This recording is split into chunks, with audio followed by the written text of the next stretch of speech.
Yeah, no, I was looking on Instagram, and I saw this thing, and it said, so basically Kim Kardashian, she posted a picture, and she's in like gym wear, and then she's wearing a pair of 95s, Air Max 95s, black, grey, and pink. Yeah. So then this thing on Insta, it said, data shows that searches for the term Air Max 95 increased by 210% just 15 minutes after Kim K posted. Mad.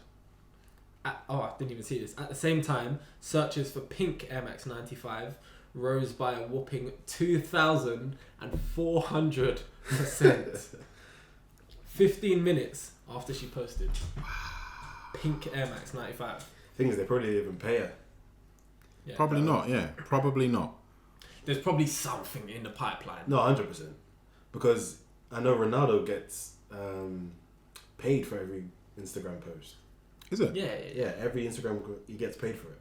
By who's? That's what I'm thinking now. Is it by Instagram or is it by whatever he's wearing? It must be by whatever he's wearing. It's probably by both. Instagram probably, yeah, because his eyes balls to Instagram, so yeah. Probably. Yeah, it's probably by both. But then the thing is, with whatever he's wearing, more time there's already a deal there anyway. Yeah, of course. Of course. So it's probably not, oh, he's wearing this, let's pay him. Yeah, It's already, he's wearing it because it's in the deal. Yeah, exactly. Yeah. I'm thinking about this this kid that I know. And I forgot why I said it. But I said one of the most important things you can do is learn how to market yourself. You said that to the kid. Right. Because the way he was talking about the job interview, it's almost like the click in my brain that one of the most underrated skills is marketing. Yeah. Like how to sell yourself, like Yeah. how, like it's never taught. And I hate selling. Like I hate sales. I've done some sales roles and I just hate but actually that's life is all about how do you sell yourself to a friend, someone you like, your eventual boss, even UCAS to the uni. Like everything is how do you present yourself. But it's something that it's not really taught, maybe in private school, but definitely not in public school. Definitely. So I wanted to ask, how have you seen that play out in the schools that you work in? What, in terms of the students or colleagues Students. or students? How well? Because I know there's some students that they're good kids, but they just haven't done it properly. They haven't. The persona that they're giving out is just not what's inside. Do you know what? It's funny because I've taught some children in the past where they're in school, they're good kids. And when I say good kids, I mean like behaviour. And they may be hard workers, they may not be, whatever it is, but they're good kids. And then I'll talk to their parent, and their parent is telling me at home that they're uncontrollable. Wow. And I'm thinking to myself, how? Like, I know it's not just me. I know that. So then I was literally thinking about that, Jeff. Like, why at school do they act this way, but at home they're just running riot because they're trying to sell them, like market themselves, and they want to be the best for the teacher. I think from my perspective, in being a secondary school teacher, I notice a lot of students trying to sell themselves through their personality. So they think, oh, you know, if I'm friendly, you know, if I'm funny, if I'm cute, then everyone will like me, or I'll get more people to like me. Like, I mean, it's more so, I've noticed it more so with girls that are not particularly academic, they don't particularly push themselves in lesson.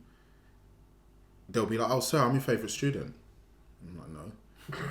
My favourite students are the ones who are working hard.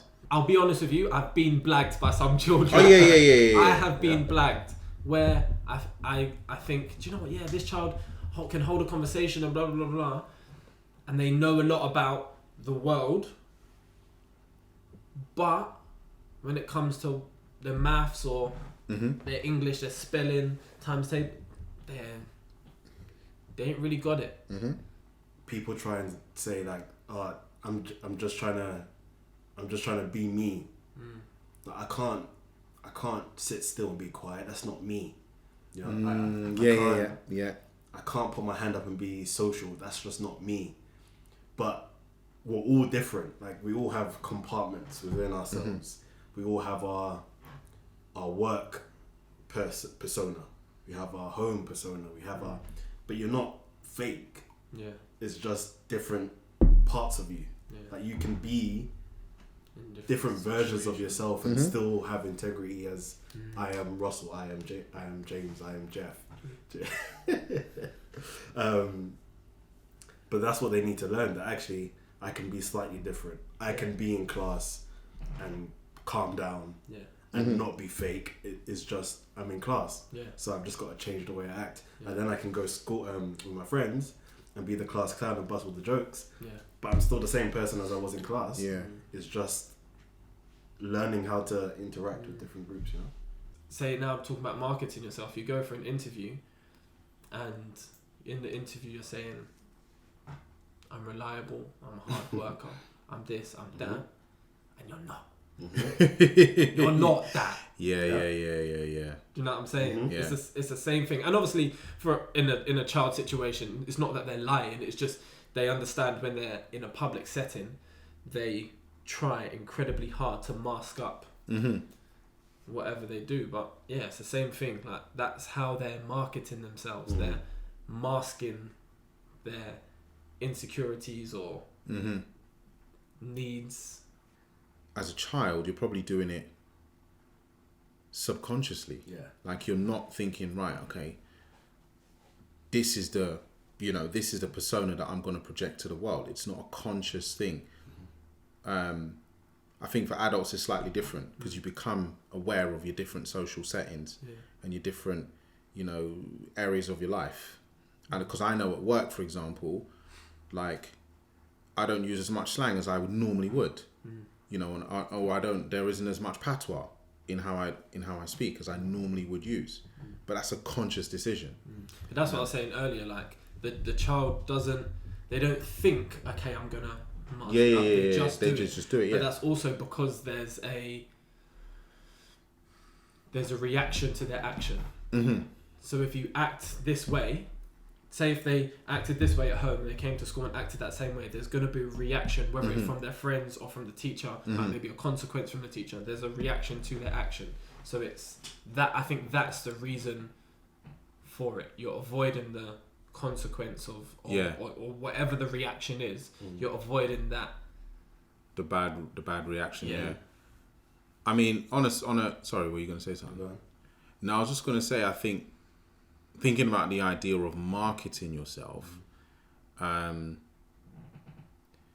think what would be great is if young people could understand that, right, I need to have a level of foresight. I need to think about, or I need to start to get an idea of where I'm trying to be and who I'm trying to be. And then you start building that character, or that avatar, or whatever you want to call it. You literally have to start building it, but it has to become somewhat conscious. Like, if you know, okay, I want to go to X university or X college, or you need to start having an idea of what kind of person do I need to be, or what kind of attributes do I need to embody that's going to be conducive to me going to that university or working for that firm or going to that college.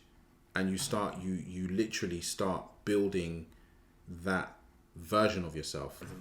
I like what you're saying, because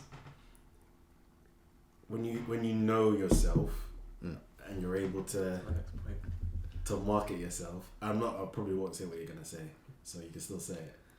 When you market yourself and you know yourself, what you've also eliminated is the other truth, is that if you can't sell yourself, other people will do it for you.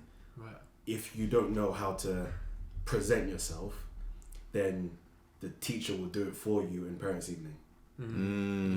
Yeah. Or your boss will do it for you when you get fired. Yeah. Or there's so many. Someone's gonna market you. Yeah. And I think that's how the big boys exploit the masses. Oh yeah. Because they know that you don't really know yourself and you don't really know how to portray yourself, so I'll do it for you. We're going deep now. I'll tell you that what you need is those pink Air Maxes because you don't really understand. You don't even know what you want. So now I'll just have to do what Kim says or do what whatever says. Yeah. But if you knew I want to be this sort of person, so I just can't do that. I can't say this, I can't go there, then all of a sudden you're less influenced by people. Yeah. And no one can tell you who you are. Yeah. And that's where a lot of youth are, especially in year 7. And we spoke about this the last time in the previous pod, that in year 7, that's the time where everyone's trying to find out who am I? Am I the class clown? Am I the footballer? Am I the pretty girl? Am I the nerd? Like everyone's.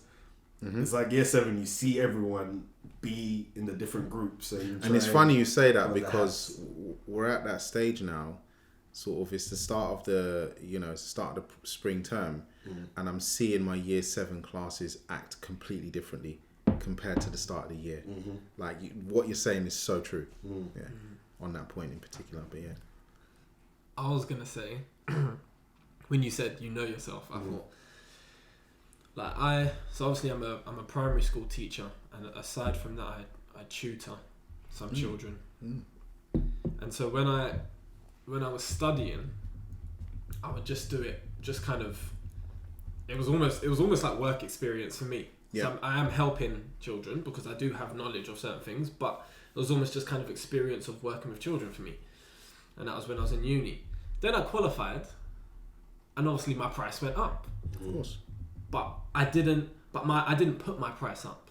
Right. My price has gone up on my stock levels, but I didn't put my price up because I knew myself. And so I struggled to price myself now. Wow. And I kept underpricing myself, and someone kept saying to me, no, you're a qualified teacher. Yeah. You're actually 30. Yeah.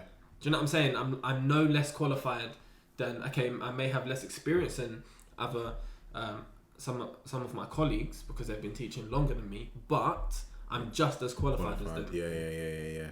So I then had to sit down and really think about, okay, how am I going to price myself? How am I going to market myself? And how am I going to... What image am I just going to be a cheap tutor? Yeah. On a weekday, once a month. Just £5 in that. Do you know what I'm saying? Like, am I going to continue to be that? Because if that's what you're paying, you can't expect a lot. But now I kind of got around to the stage where, even though I know myself and I know, okay, my GCSE grades weren't that great, blah blah blah. However, I've recovered from that, and I've now gone through my stages, and I've got my degree. I know, despite me knowing myself and what I've gone through, this is who I am now. And that's proper key, because a lot of people will use events as the defining thing of who they are. Yes. But you've still got to say, okay, I flopped, but I know I am. Yeah. And so you almost got to remake that path based on what you believe you are, you know? Yeah. Otherwise, you could fail and you think, all right. And that's a lot of them. Yeah. Where GCSEs, they fail, and so they think, that's it. Let me just be on the dole and just claim benefits. But I think that's also because, again, coming from a secondary perspective, that's partly because of how GCSEs are portrayed. Yeah. In secondary school, like, the GCSEs are almost pushed as the key to the world. Yeah, right. Do you know what I'm saying? And obviously we have to do that because they're important. Yeah. They're significantly important. One thing I try and stress to my students is, look, if you do well in your GCSEs, you set yourself up really well for the rest of your life. If you get this stage right, regardless of what you go and do, you've got a really good basis in life, a good springboard. Do you know what I mean? But I think perhaps people are, young people are internalizing that and thinking it's GCSEs or nothing. Yeah. So then if they flop the GCSE, I'm nothing. Yeah. They think, oh, I'm nothing. Do you know what I mean? So I think that's partly to do with it as well. But I wanted to ask, like, just throw it out, this concept of marketing yourself, how, imagine you're a teenager or, even a primary school kid. How do you think they understand that? And two, how important do you think they think that is? I think in the term marketing yourself, no, I don't think they think about that. But putting your best foot forward, absolutely. And to them, like we've spoken about, for some children coming to school or coming to their social gatherings, that is the most important thing. Putting your best foot forward and being the best, even if you're not the best, but marketing yourself as the best. For some children and teen, that's the most important thing. So yeah, in terms of saying marketing yourself, they probably don't think of it like that, but yeah. But I think the way they internalize marketing yourself is very superficial. Yeah, definitely. Like, it's all about aesthetics. And Yeah. It's almost the wrong way that I said it, because it's almost like for them, marketing yourself is how do people view me? Yeah. Whereas what I'm saying is, no, how do you want people to view you? Which is a bit different. Yeah. And that's why I said putting your best foot forward and not actually being the best. Exactly. Exactly.